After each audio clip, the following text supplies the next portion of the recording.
a very small epsilon tube on yaw creates this motion that it changes direction all the time due to this very small tube.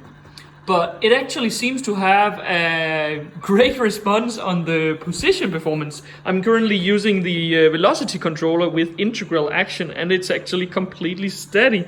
Now if I move it over here, it will move back and eventually find a steady position again, thanks to this increased yaw gain, you could say, but it's actually this epsilon tube.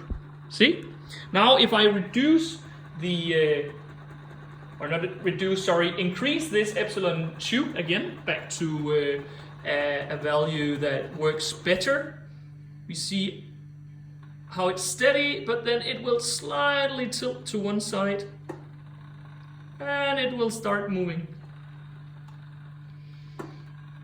So this is kind of intriguing, and I want to figure out why this is happening, but it's probably because it keeps the wheel and ball in motion at all times, and therefore have better grip, or not grip, but torque control of the actual body, I guess.